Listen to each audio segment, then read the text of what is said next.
இப்ப positive character பண்ணோம்னா நல்ல தைரியமா தலை நிமிந்து வெளியில போவோம். ஆஹா அன்பான அம்மா இவங்கள மாதிரி வருமா அப்படிலாம் சொல்லுவாங்க. இப்ப வில்லி கேரக்டர் பண்ணா எப்படி தைரியமா வெளியே போறீங்களா இல்ல ஏதாவது முகமுடி ஏதாவது போட்டுட்டு போறீங்களா? டாக்டர்கிட்ட செக் பண்ண போனப்போ ஒரு பொம்பளை டபக்குன்னு வந்து இடத்த பிடிச்சிக்கிச்சு. நான் போய் உட்கார போறேன், இப்படி இடத்த பிடிச்சிக்கிட்டாங்க. பிடிச்சிட்டோன்னா சரி அவங்க யாரோ வராங்களாமான்னு உனக்கு கொடுக்க மாட்டேன் அப்படின்னாங்க வேகமா. பாத்தீங்களா, இததான் நான் கேட்டேன்.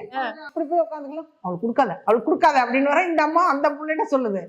எங்கதான் உட்காந்து சிஸ்டர்கிட்ட கேட்டு நேரம் டாக்டரே பார்த்துட்டு நான் போயிட்டேன். அப்புறமா தான் புரிஞ்சுது, பொண்ணையே வாழ விட மாட்டேங்கிற, நீலாம் ஒரு பொம்பளையா, உனக்கு என்ன இடம் கொடுக்கறது, உனக்கு நோய் வந்து சாவு அப்படின்னு. இல்ல அப்ப இவங்க சொல்றதுக்கு இது கான்ட்ராஸ்டா இருக்கு பாத்தீங்களா?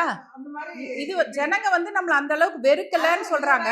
ஒரு 15 வருஷம் 16 வருஷம் இன்னைக்கு இருக்கிற ட்ரெண்ட் கொஞ்சம் மாறி இருக்கு.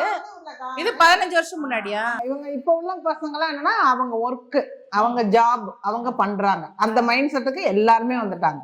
அதனால அந்த கேரக்டர் நல்லா இருக்கு, ஆனா நீங்க இப்படி பண்ண வேண்டாம் அப்படி சொல்ற அளவுக்கு இப்ப மாறி இருக்கு.